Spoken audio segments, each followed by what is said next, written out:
Hey y'all, it's me, Laura Burns, and I'm using my phone to record, and I'm just holding it, so sorry if it moves around a little.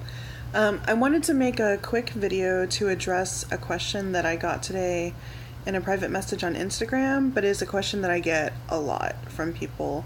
And that question was, to paraphrase basically, that this woman is new to yoga, although I think this applies regardless of how long you've been doing yoga. So she's new to yoga, and she is enjoying exploring and learning new poses and trying out modifications and props, but is still struggling with comparing herself to other people. And y'all, listen, I 100%, I like 200% know that life. We as human beings are really good at comparing ourselves to other people. I am very good at comparing myself to other people, and I know what it feels like to do that, and always, of course, have yourself come out on the losing end of that comparison. So I'm just gonna talk about like kind of how I work on that, and then my thoughts about comparing yourself to other people, and kind of having a mentality of other people are so good at yoga. And it's funny because I was just talking about this at lunch today. So how do you not compare yourself to other people when you're in class or you see pictures online or videos online? And the short answer is, I mean, it takes time, and you'll probably always do it to some extent. And that's not a very satisfying answer, but it's the truth. Let's see. When I first started practicing yoga and studying yoga, I really compared myself to other people, as I tend to do with all things. And it's really damaging, and it really kind of kept me from really being in my body and really practicing yoga the way that is the most impactful, and it is actually practicing all the limbs of yoga.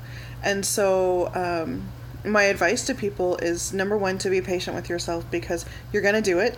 And even as you work on this and even as you get better about it, you're going to keep doing it. It's going to happen. And the worst thing you can do is just like super beat yourself up about it and feel really bad and be mad at yourself. So take feeling bad at feeling mad at yourself or feeling bad about it off the table. And if it happens, or when it happens, more likely, just say, okay, I know that this is what my brain wants to do because I've been taught to compare myself to other people. Especially women have been taught to compare themselves and their bodies to other women, but it's true for men, it's true for everybody. And so number one, be patient with yourself. And number two, make it about your progress and your body. So always with yoga, you bring yourself to be present in your own body, right? So you notice how it feels. And especially when you do modifications or you use props, when you're practicing the physical poses in yoga, what you're doing might look very different than what someone else is doing, either in class or on your DVD or your streaming channel. And remind yourself that it's about alignment and the benefit of the pose. So, for example, a downward facing dog, right? So a traditional downward facing dog, you're on your feet are on the ground, your hands are on the ground, your butt's up in the air, right? You're making a big V. If you use props, you might have your hands on each hand on a block. You might have your hands to the seat of a chair or to the wall or to a countertop. All kinds of things. You might use a wheel, I've seen people do. You might bend your knees. There's lots of things that you can do. So your downward facing dog might look really different from that traditional one. But if your legs are bearing weight and your arms and spine are stretching long, that's what it's supposed to feel like. So it may look different, but it's about how it feels. If you are, let's see, sorry, I did something weird. with my phone. I've never recorded on my phone before, and I don't edit, so I won't be editing this out. Sorry. Let's see, what was I saying? Oh, and so other poses, sometimes people will, like in tree pose, right? So you're balancing and people will pull their foot all the way up to their thigh, the bent leg. They'll pull that leg up so that their bent leg foot is on their thigh. Because that's what they see that pose as, and that's what they think it's supposed to look like. But by doing that, it makes the hip on that bent leg push up, and so their hips aren't level anymore, and it throws them out of alignment. And that's not, like, that's improper. Like, that's not the right way to do tree, but people do it because they feel like their foot has to be on their thigh. So when you're practicing, you might have your foot in, like, the little kickstand with your heel on your ankle and your toes on the ground, or you might have your foot against your up off the ground but against your ankle or against your calf, either low, mid, or upper calf, and it doesn't look the same, but your hips are level and they're facing front, and you're straight up, and you're grounded through your foot, and you're lifted through your chest, and you're stable, and that's right. And that's right for your body. And so some people can jam their foot up to their thigh and stay in alignment, and some people can't. And some people will force it, thereby taking themselves out of alignment. But if you do it in the way that's right for you, so you can keep alignment and get the benefit of that pose, then that's right. And it may not look the same, but that's okay. And so that was a really long-winded number 2. But basically, the number 2 is that be in your body. And you're the expert. Like, you are the wisest person that has the most insight about how it feels to be in your body, and you know what's right. And so as long as you are being really present in your body, really aware, and you know what the right alignment is for you, and you know that you're feeling how that pose is supposed to feel, you're getting the benefit, then you can feel secure and strong in knowing that you're doing it right. And so if you look, the more you practice the physical postures and study yoga, or study the physical postures of yoga, then you will see on social media, even in advertising where they use yoga poses to sell you things, or they're posting on their Instagram or other social media, people, and even like kind of famous yogis, will be out of alignment because the focus is on getting the foot higher or the leg straighter or whatever it is, depending on what pose they're doing. And if you look for it, you see the problems with alignment, and you see where kind of the ego,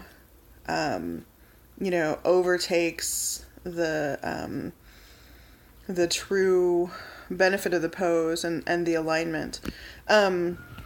So yeah, I guess that's still number 2. Number 3, I'm just making this up as I go along, just pulling out things. I did not prepare for this. Just somebody asked me this, and I was like, I need to make a video because people always ask me this. Number 3, I would say to surround yourself with a diversity of representations of what asanas look like. So if you're not already following a bunch of different kinds of people on Instagram or Facebook or Tumblr or wherever you follow people, do that. If you only see like thin, young, white ladies, cisgender women doing yoga, then that's what that's what you think that it's supposed to look like. But if you follow people who show you a diversity of bodies and sizes and abilities, then your idea of what it's supposed to look like changes. So really great people, and this is not an exhaustive list by any means. So the Yoga and Body Image Coalition is a really great place to start. They feature all different kinds of yogis. Their Instagram is good. The Accessible Yoga, to fix this again. The Accessible Yoga account also on Instagram is really good.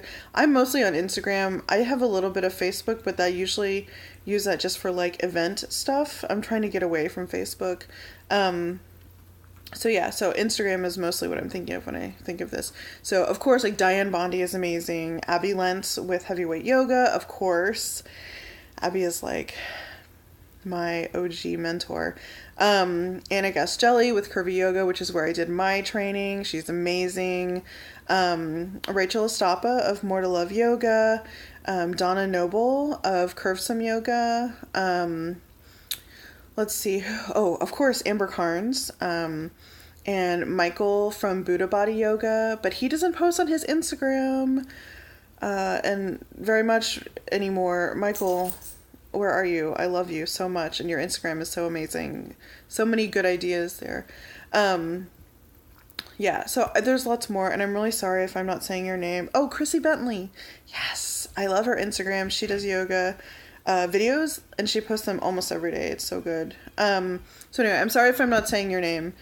There are so many amazing people, and so like cultivate your bubble of what you perceive, to help you shape what you perceive yoga as, or like what it's supposed to look like, because when we compare ourselves, we're comparing ourselves against this idea of what we think, poses are supposed to look like, or what a yogi is supposed to look like, and so when we disrupt that, it really can change our perspective for the long term and help us to not compare ourselves like that anymore. So that was like 3, but really more than 3 things that you can do to try and work on not comparing yourself. And then before this gets too long, I just want to talk about the idea of being good at yoga. So I was just talking to my friend Rowan about this at lunch today, and like, here's the thing. You can't be good at yoga. Like, yoga is not a thing to be good at.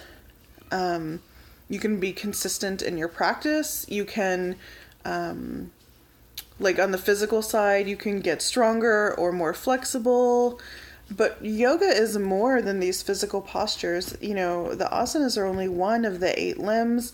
And there's so much more than being, good at these physical postures. And so when I start to feel like, oh, I'm not good enough, or, my bridge is never going to look that, or my wheel is never going to look that, or, oh, I can't grab my foot in this way. Remember that the physical postures, certain body shapes and types are just better suited for certain things. Like, I have short arms and short legs, and even at my smallest, I had a big tummy and a big butt. So there's certain things that are just not accessible to me without using props or modifying in some way, and that's fine. And some people are really tall with long arms and long legs, and they can reach stuff, and, their leg is longer, so it's easier to get to, or whatever. Some people are hyper flexible, and so it is nothing for them to just, bring their torso all the way down to the ground in a seated wide leg forward fold, where you might struggle to bring, your elbows to the ground. But for them, they're not being present in their body. They're just jamming their torso down because they can.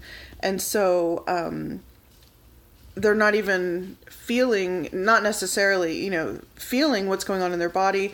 And they can actually hurt themselves by just kind of throwing themselves around. I know a number of hyperflexible people who have injured themselves because they just, fling themselves into positions without thinking about it, without engaging muscles, without taking care of their joints and stuff like that. So that's just like a quick word on that. And I might do another video talking about the idea of being good at yoga, but this one is getting long enough. And thank you if you've watched this far. So yeah, I guess just let me know if you have questions or you have other topics you want to talk about. I'm going to start doing more videos. We'll see how this like handheld one goes. Hopefully it's okay. I look very red. So that's fun. Looks like I have a sunburn. Anyway, this lighting is weird here in my living room. So I hope everyone has a great day, whatever day it is. And can be kind. You can be kind to yourself and try to step away from comparing yourself, because it's not about comparing yourself to other people. It's just about being loving and kind toward yourself, and creating a practice where you're not striving towards perfection. You're just being in the moment, being present in your body, and taking each day as it comes, loving the body you have on any given day, and honoring what it can do. Some days it does more, some days it does less. But it's not about the relationship of you and other people. It's about the relationship of you and yourself, your body. Love you guys. So glad to have you as part of this community. Bye.